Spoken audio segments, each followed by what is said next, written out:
Anyone can sell electronics. At Electronics Expo, they do more than sell products. They design, install, and support complete technology solutions. From home theaters and whole home audio to lighting, shades, automation, networking, security cameras, and premium entertainment systems. For over 22 years, they've helped thousands of homeowners experience technology at its very best. See the difference for yourself. Visit their Wayne or Paramus stores in New Jersey or shop now at electronicsexpo.com. Hey, I like your new RAV4. Thanks, yours too. What does RAV stand for anyway? To me, it's the Remarkably Advanced Vehicle. Really? To me, it's the Runway Approved Vehicle for its amazing style. What about Remarkably Adaptable Vehicle because of its versatile cargo space? Or Really Admired Vehicle? Oh, or Really Awesome Vehicle. It really is the recreational activity vehicle. The stylish 2026 Toyota RAV4 Limited. What's your RAV4? Stone Zone. Well, President Donald Trump gave peace a chance, but it was clear from the events of the last 48 hours that the MOU, painstakingly negotiated by Vice President J.D. Vance, Jared Kushner, and Steve Witkoff to end the conflict with Iran, lays in tatters. This began when the Iranians struck 3 ships in the Straits of Hormuz, a direct violation of that agreement. This came on the heels of 2 other previous infractions, and President Donald Trump authorized strikes last night, hard strikes against military targets in Iran, knocking out their radar facilities that they were seeking to rebuild, knocking out a number of drone storage facilities, and other hard military targets. Now, some may think that the president does not have many options, having bombed very heavily in Operation Midnight Hammer, Operation Epic Fury. But in his comments, I noticed the president mentioned the potential of bombing Karg Island.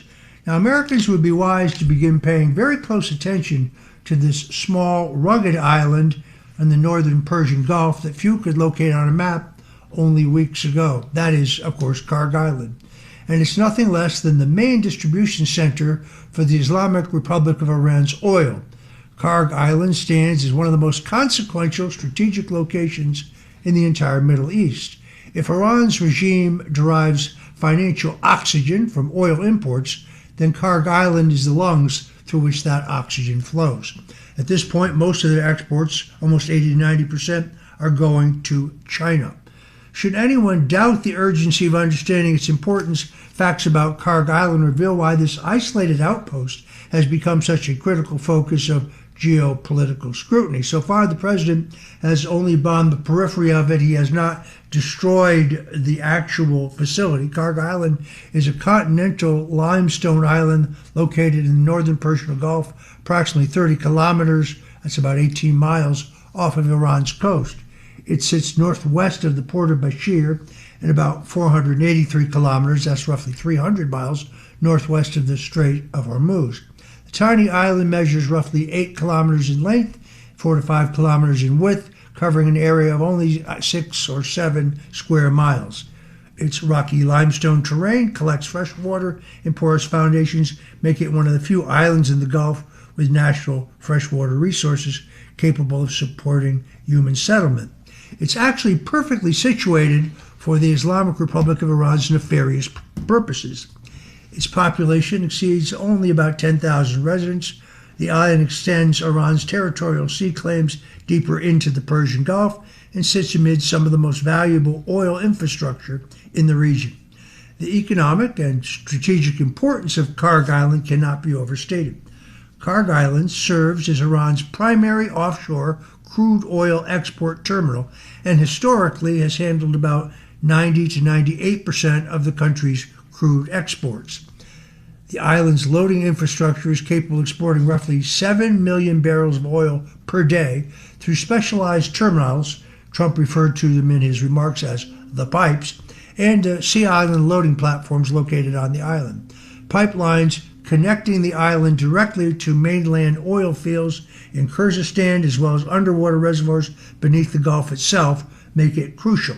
The entire complex is operated by the National Iranian Oil Company, Crude blends such as Iran Heavy, Iran Light, and Furazan are loaded onto massive tankers at Karg before dispatched across global markets. Should anyone be surprised, analysts repeatedly describe Karg Island as the main distribution center for Iran's oil. Now, modern history has been equally dramatic. Karg Island was briefly occupied by British forces in 1838. Oil discoveries in the 20th century transformed this little island into one of the most important petroleum export facilities in the world by the 1970s. During the Iran-Iraq War between 1980 and 1988, the island was repeatedly bombed by the Iraqi forces attempting then to cripple Iran's oil exports. Much of the infrastructure was damaged but later rebuilt in the 1990s. Following the Iranian Revolution of 1979, the island's oil infrastructure was nationalized by the Ayatollah's regime and incorporated into the state-run petroleum apparatus that still exists. Meanwhile, nearby Karku Island sits northeast of Karg and also plays kind of a supporting role in the export of crude oil cargo operations. Also, not far away stands another sensitive strategic location, the Bushehr nuclear power plant, adding another layer of geopolitical sensitivity to the region. The modern energy system, Karg Island functions as a massive storage and loading complex capable of loading tens of millions of barrels of crude into large tankers. Estimates say the storage capacity ranges between 20 million to 30 billion barrels a day, depending on operational configurations. Yes, tankers line up to load crude shipments that then travel across international markets. That oil today largely goes to China. Previously, Iran was an exporter to Malaysia, Indonesia, Singapore, and Russia. Today, about 90 to 98% of the oil leaving Karg Island is going to China. The president has made it very clear that he doesn't wish to bomb Karg Island. He'd like to keep the infrastructure in place for a post-regime government, but he implied very heavily that it is a possibility. And that is, I think, his whole card if they push him too far. Meanwhile, America is back at war, and we pray for a swift end to this conflict. But the president, I think today in his remarks at the NATO conference, kind of revealed the possibility of a bombing of Karg Island. So where are the Democrats today? They're all in on giant government. They've embraced state power, kind of like a jealous lover. Democrats are running this year on a final push for single-payer health care, promising at long last to give our central government full power over your body and a fifth of the economy. As Graham Plattner does in Maine, they always link free child care to free health care. So add the cost of the free program to the cost of free health care. Let's let 1 million quality learning centers like the ones in Minnesota bloom. Controlling medicine and child care, Democrats also plan to control all other major industries. New York City Mayor Zohran Mamdani, who is today the moral and intellectual leader of the party in a moment when all the national politicians are about as smart as Mazie Hirono or as appealing as Amy Klobuchar, has said explicitly that his goal is to seize the means of production. There it is. They're not kidding. One of Mamdani's allies, the congressional candidate Claire Valdez, actually says she wants to nationalize the airline industry, turning United and Delta and American and JetBlue and Southwest into the federal government airways. Acting on the opposition to private property controlled by its owners, Mamdani, of course, recently instituted a rent freeze in New York City, covering both 1-year and 2-year leases for people living in about 1 million rent-stabilized apartments, which makes up about 27% of the overall housing stock across New York City's 5 boroughs. Housing prices are to be set by government.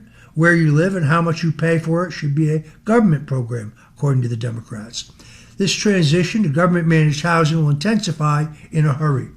Mamdani's detailed housing plan centers on the promise of putting the public sector in the driver's seat.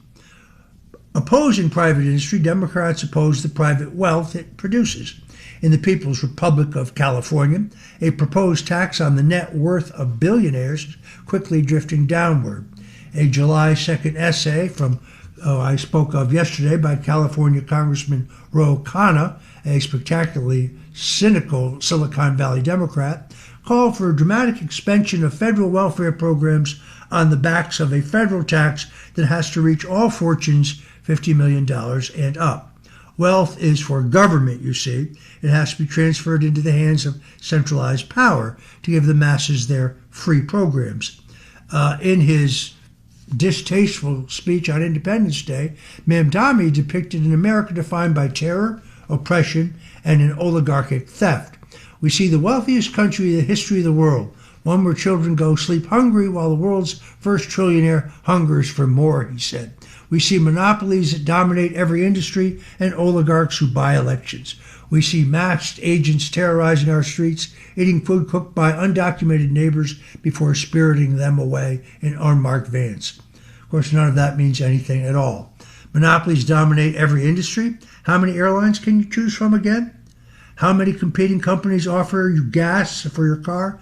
How many kinds of breakfast cereal can you buy from how many different grocery stores? Mamdani wasn't trying to describe America. He was trying to demonize and demagogue, to depict a nation of private industry as something dark, cruel, and dangerous. He was trying to sell massive government power as kindness, fixing all the faked-up plutocratic domination.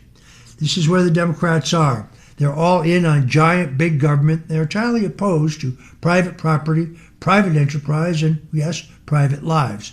They've embraced state power. It's a dismal gang of brutally stupid adult children who made a living as shameless grifters by warning you that Donald Trump is an aspiring dictator who yearns to implement authoritarianism. They keep inventing fake panics to sell that idiocy, while Trump eliminates whole government agencies and sharply reduces the size of the federal workforce. Trump isn't going far enough as far as I'm concerned, and congressional Republicans are trailblazers in the art of uselessness. Federal deficits persist, and the crisis of federal debt is just getting worse. But Trump is the only president in your lifetime or mine who's worked to make the federal government smaller and less powerful in any practical way, and only idiots and con artists pretend to think he's an authoritarian. You can have Trump, or you can have Mamdani area Democrats who explicitly intend to confiscate private wealth, seize the means of production, and run society directly and forcefully through the instrument of government power. The fools who warn you that you have to vote for Democrats to save us from Trump's authoritarianism are trying to herd you into real authoritarianism. Anyone who's still pretending that this isn't the actual choice by now has transitioned from being a shameless clown to being a real danger. The tediousness of the bulwark style never Trumpism and the National Review's infantile socialist worshipping coprophilia is becoming something else entirely. It's time to choose, and it's time to remember the choice that other people make. That choice is between authoritarianism and freedom, is between big government and a government by the people. I'm Roger Stone. You're listening to the Stone Zone. Thanks for joining us. Whatever you do, don't go away, because we'll be right back with more politics on the other side. Get ready, Staten Island. The Ferry Hawks are back at SIUH Community Park July 7th to the 12th for a 6-game series against the High Point Rockers. Wednesday, July 8th with first pitch at 6:30. It's Woo Wednesday in collaboration with the Wu-Tang Clan. The Ferry Hawks transform into the Shaolin Hawks. Thursday, July 9th, first pitch is at 6:30. It's Thirsty Thursday with $5 Bud and Bud Light Drafts. Visit ferryhawks.com now to lock in your seats. Welcome back into the Stone Zone. We have breaking news. Let me read it directly from NBC. Graham Plattner, the controversial candidate for the U.S. Senate in Maine, announced only minutes ago that he's ending his U.S. Senate campaign, capping a chaotic few days of uncertainty and Democrat infighting, leaving the Democrat Party without a candidate in the vitally important Maine Senate race this fall. The announcement by the populist progressive candidate came after a woman he dated accused him of sexual assault back in 2021, causing his support to hemorrhage even among top Democratic allies, who rescinded their endorsements and called on him to drop out. Once again, this is off of NBC. In a video message posted on X, Plattner denied the allegation is false, but said they have placed an immense amount of weight on him, as he has only until July 13th to decide whether to continue his candidacy. He said if he continued, he'd lose his ability to fundraise, access voter data, or run a campaign. What comes next needs to come from the people, needs to come from the people of Maine. It has to be open, transparent, and democratic. It needs to be reflecting the will and the values of the people that built this movement. He goes on to say, we believe for the movement to continue, it cannot be me, and for that reason, we, meaning he, is suspending his campaign operations. Plattner said, we're not doing it because of the allegations, we're doing it because the structures are being taken away from us by those in power. Now, the Maine Democrat Party has the option to replace Plattner on the ballot by July 27th. That's the deadline set by state law. It's unclear how the party will go about selecting a candidate in that compressed time frame. Maine is already jockeying to be the candidate to face Republican Susan Collins, a good friend of mine, who's seeking her sixth six-year term. Earlier on Wednesday, the state party said it had decided to hold a nominating convention to pick a replacement candidate and plans to announce a full timeline shortly. So this was thought by many to be the Democrats' best chance in the country for a pickup. Susan Collins was thought to be an endangered Republican incumbent, and then Graham Plattner, the guy with the Nazi tattoo and a strange history, surfaced as the candidate. Actually, the sitting Democrat governor of Maine, who was originally thought to be the likely candidate, dropped out of that race.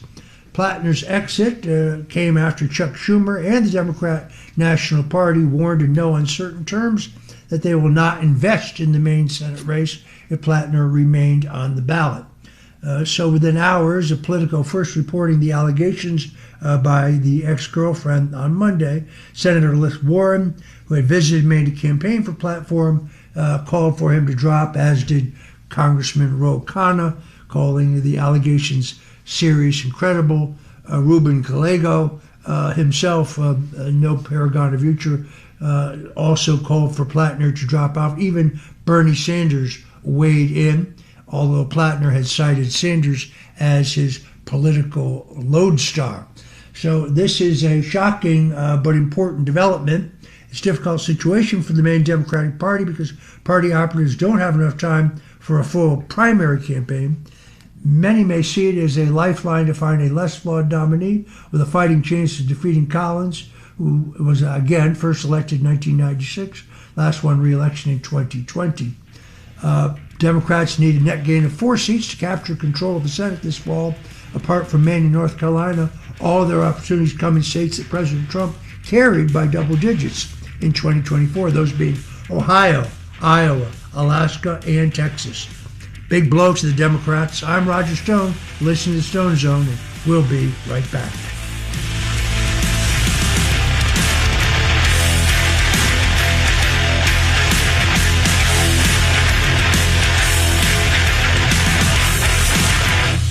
Suffering from dry, tired, irritated eyes? Don't let dry eyes win. Use Sustain Pro. It hydrates, restores, and protects dry eyes for up to 12 hours. Sustain Pro. Triple action dry eye relief. Welcome back into the Stone Zone. The significance of this Democrat car crash in Maine, in which their Senate candidate Graham Plattner has withdrawn from the race, cannot be underestimated. Democrats need a net gain of 4 seats to capture control of the Senate this fall. Other than Maine and North Carolina, all their opportunities come in states that President Donald Trump carried by double digits in 2024. Again, those are Ohio, Iowa, Alaska, and Texas. Maine was actually the only blue-leaning state with a Republican senator. Plattner, who was a Marine veteran and an oyster farmer, actually won the Democrat primary back on June 9th after two-term Democrat Governor Janet Mills, the Democrat establishment's preferred candidate, failed to gain traction, and the radical progressive was able to win the contest after she quit. So this is a significant setback for the Democrats in their Senate bid. There aren't many political mysteries from 2016 that still have the power to set the internet on fire, like the unsolved murder of DNC staffer Seth Rich. The official theory is that the 27-year-old was shot near his D.C. home during a botched robbery. His family has rejected all claims that he was somehow connected to WikiLeaks or murdered because of his work at the DNC, and they have continued to claim that he was the victim of a robbery gone wrong, but his wallet, his watch, and his jewelry, as well as his cash and credit cards, were still intact.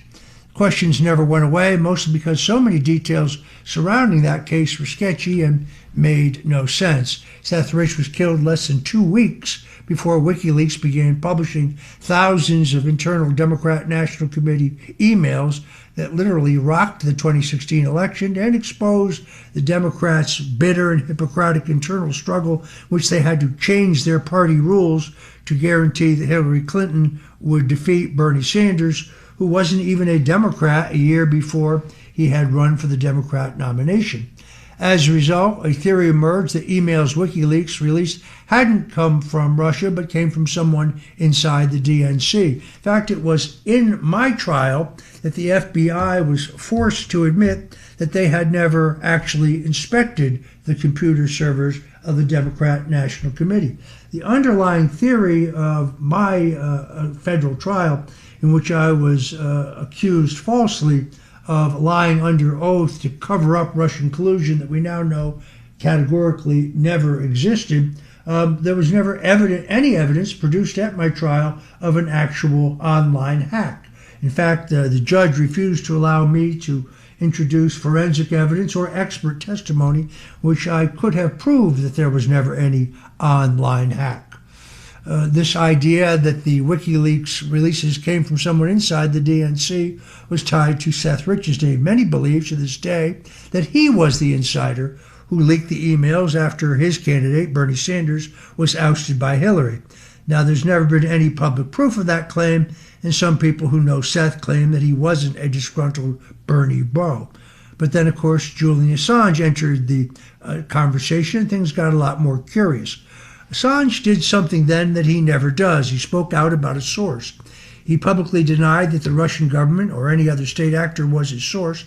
Again, neither at my trial or anyplace else did Robert Mueller and his gang of thugs produce any evidence to the contrary. But then in a 2016 interview about the dangers faced by WikiLeaks sources, Assange unexpectedly brought up Seth Rich's murder. When the interviewer asked Rich whether Rich had been a source, Assange fell back on WikiLeaks' policy of refusing to identify sources, but then offered a $20,000 reward for information leading to the conviction of Rich's murder, which only ignited the theories tenfold. Now, nearly a decade later, a new claim has surfaced, and it's confirmed that the FBI will have some very serious explaining to do. Attorney and former journalist Ty Clevenger, a man for whom I have enormous respect, has spent much of the last decade fighting a federal government for records related to Seth Rich's death. Clevenger took to X with the bombshell post. He said the government attorney has now told him that several hundred pages connected to Seth Rich may have been discovered inside a hidden room at the FBI headquarters. This story is pretty explosive, especially since last year Fox News reported that Kash Patel and his team had located a secret, secure room inside the J. Edgar Hoover building where they found computer drives and thousands of pages stored in burn bags, which are used for classified material that's supposed to be destroyed. According to those news reports, some of the records were reportedly connected to the FBI's Crossfire Hurricane investigation. So perhaps Seth was part of that mission. Clevenger is honest about what he knows and what he doesn't know, so this isn't by any means a done deal, not by any stretch, but it could be something big.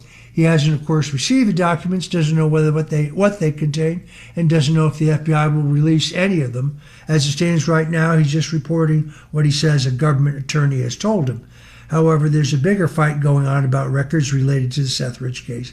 See, at first, the FBI told Clevenger it couldn't find any records related to Rich, but later, court proceedings proved the Bureau had records and assorted material connected to Seth's work laptop and an image of his personal laptop, a DVD, and a tape drive.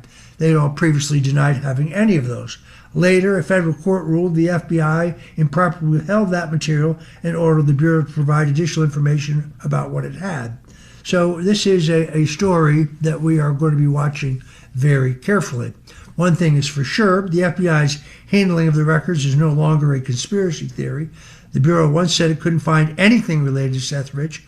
Court proceedings now prove that that was a lie. Now it's time for Trump's FBI to set the record straight and be as transparent as possible, because the mystery surrounding Seth Rich's case has gone on for about a decade. His killer was never caught. Julian Assange raised a lot of questions that were never answered. So did my trial, where the government claimed repeatedly to have proof of a Russian hack, but produced none, and none has been produced since that time. It is time for the truth. Meanwhile, the Southern Poverty Law Center is back in federal court, pleading not guilty to 11 criminal counts in a superseding indictment that has ripped the veil off of one of the far left's most powerful activist organizations. Federal prosecutors allege that the Southern Poverty Law Center defrauded donors by secretly funding millions of dollars to informants embedded inside racist and extremist groups the organization publicly claimed to oppose. Reminds me something that a veteran FBI agent once told me. He said if there were 10 people at a Ku Klux Klan meeting, 9 of them would be government informants, 1 would be an actual Klansman. The indictment says that $4 million in donor money was moved through fake entities with names like the Rare Books Warehouse and the Tech Writers Group, eventually reaching individuals tied to groups including the Ku Klux Klan, the Aryan Nation, and the National Alliance. Prosecutors now further allege that some funds were used for materials connected to cross burnings and Klan robes. One informant allegedly helped organize the 2017 Unite the Right rally in Charlottesville. It became so very controversial. So what the Southern Poverty Law Center was doing was creating and funding these right-wing extremist groups so they could go out and raise millions of dollars to fight the very right-wing extremist groups that they were funding and abetting. That's a fraud. Southern Poverty Law Center, of course, denies all wrongdoing, calling the charges politically motivated, claiming its informant program helped prevent violence and assist law enforcement. But I believe that's just a cover. In actuality, the Southern Poverty Law Center was stoking the flames of racism so they could gain power, money, and prestige from allegedly fighting back against it. They've made millions of dollars based on a lie. Southern Poverty Law Center was never a civil rights group. It's been a scam since its inception. It was, I would say, victimizing little old ladies for their $25 checks. It was a partisan smear machine, smearing mainstream conservatives, evangelical Christians, religious liberty groups, immigration control advocates, and free speech organizations, including people like me, as extremists. The FBI cut ties with the Southern Poverty Law Center in 2025 after backlash over its so-called hate map, which listed nearly 1,400 groups, including Turning Point USA, as my good friend Charlie Kirk was assassinated. Southern Poverty Law Center has claimed to be a watchdog for all these years. Now, federal prosecutors are finally cutting through their scam and exposing it to the American people. The Southern Poverty Law Center must pay for the damage they've caused to the fabric of our country. Not surprisingly, Ukrainian President Volodymyr Zelensky arrived at the NATO summit in Ankara with the same tired demand: bring Ukraine into NATO, no matter the cost, no matter the risk, no matter how close it drags the West towards a direct war with nuclear-armed Zelensky, once again claiming Ukraine belongs in NATO, arguing that his country's battlefield experience and drone capabilities should make it part of the alliance's collective defense. Now, if I've pointed out here in the Stowe Zone multiple times, when East and West Germany were united and the Russians agreed to that, we signed an agreement with the Russians called the Budapest Memorandum, in which we specifically agreed not to push Ukraine into NATO. We would then reinforce that in a second treaty, the Minsk Accords.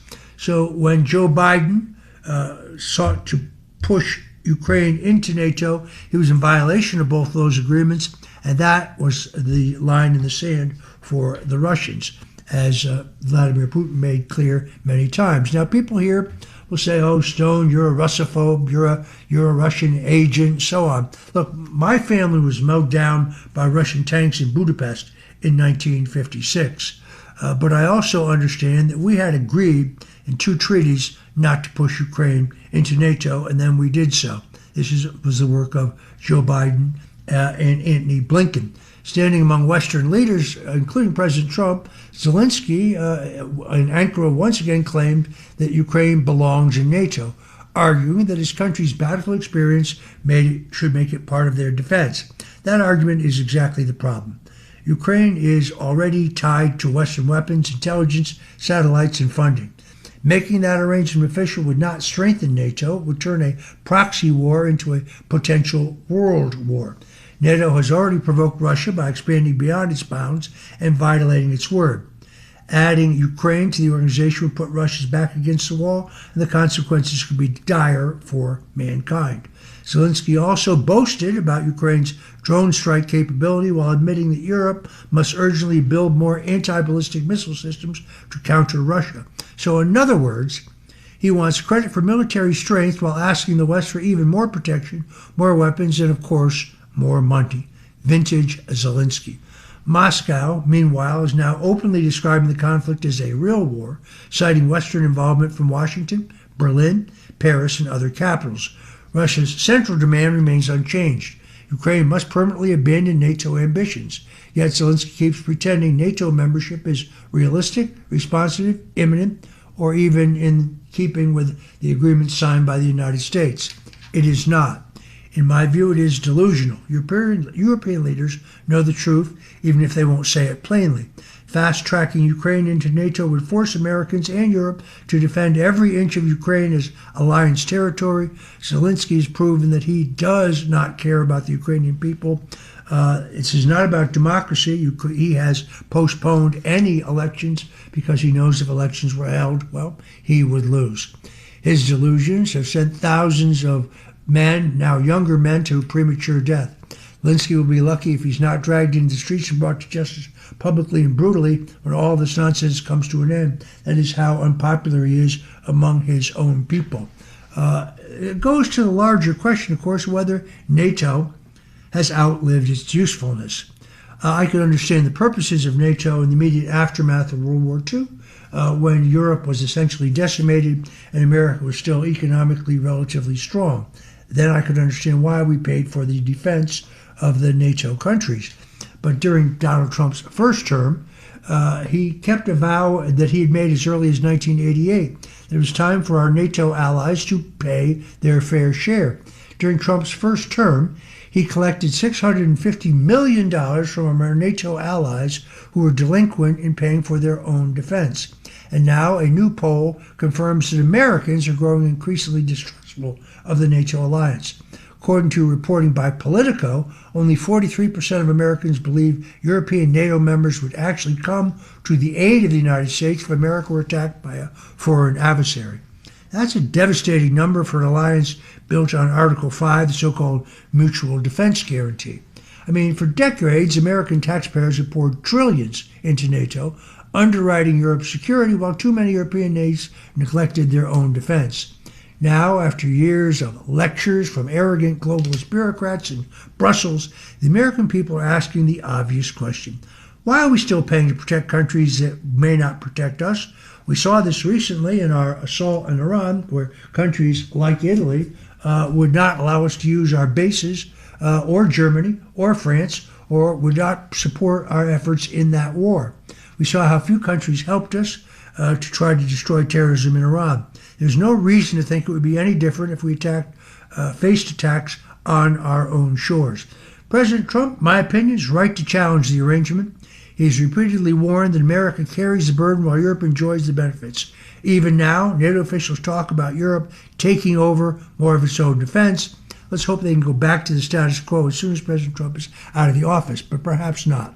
They're not serious about self-reliance. They want a free ride to continue. The answer is not another spending target, another summit, or another promise from Europe. The answer is independence. The United States of America should leave NATO completely, bring our troops home, secure our own border, build our own military, and stop treating American taxpayers like the world's security blanket. I'm Roger Stone. You're listening to The Stone Zone, and we'll be right back. Honey, what are you listening to? Mom! Your teen might not share everything with you, but teens share everything with each other. And certain everyday behaviors, like sharing food, drinks, or kisses, could mean sharing bacteria that can cause meningococcal disease, known as meningitis.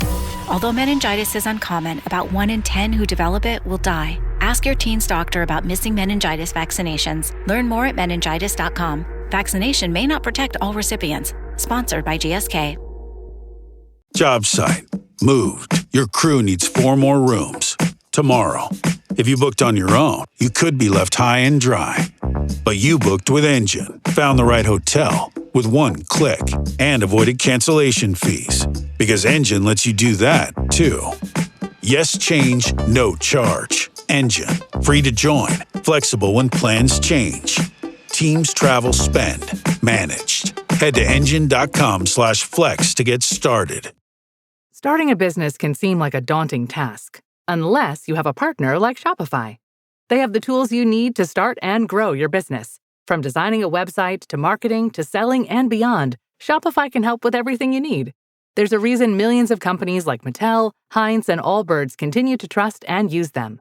With Shopify on your side, turn your big business idea into... Sign up for your $1 per month trial at shopify.com/special offer. Hey, it's Ryan Reynolds here from Mint Mobile. Now, I was looking for fun ways to tell you that Mint's offer of unlimited premium wireless for $15 a month is back. So I thought it would be fun if we made $15 bills. But it turns out that's very illegal.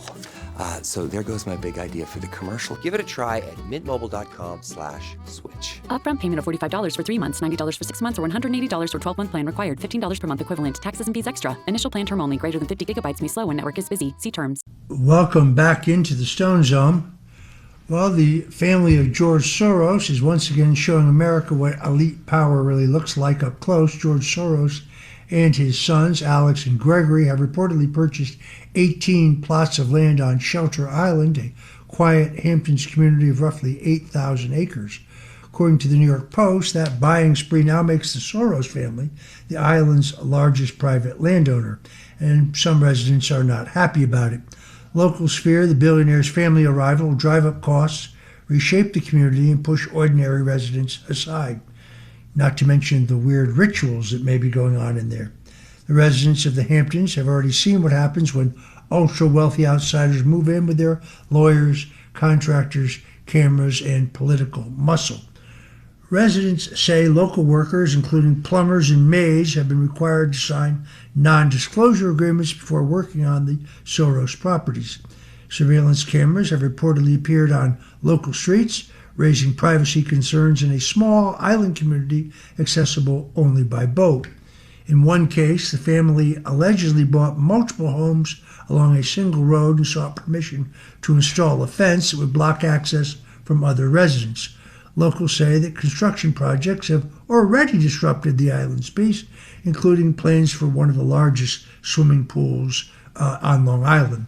At a recent town board meeting, resident Steve Lennox warned that locals cannot keep up with the legal firepower of millionaires who seem to be able to build whatever they want. The behavior of the liberal elites is always hypocritical. They preach equality, but everything in sight, buy it, wall it off, and leave working families to deal with the consequences. What they really want is power, more for them and less for the commoners, who they in truth deeply despise. Meanwhile, and this is not at all surprising, but the task force set up by Vice President J.D. Vance says it has uncovered a staggering explosion in suspicious Medicare claims. The Vice President's anti-fraud task force now says that Medicare claims for tissue and organ transplant-related products skyrocketed from $200 million in 2019 to $14.4 billion in 2025, a massive 71,000% increase in just 6 years. J.D. Vance and the CMS Administrator, Dr. Mehmet Oz, says the agency identified 4,200 suspicious claims totaling $224 million through May alone. So I'm counting on the Vice President, who I'm increasingly impressed with, to get to the bottom of this. We're going to have another Minnesota-type fraud. This is just the tip of the iceberg. Anyone who thinks this won't be an issue in the 2026 midterm elections really doesn't understand American politics. Thanks for joining us today in the Stone Zone. Until tomorrow, God bless you and Godspeed.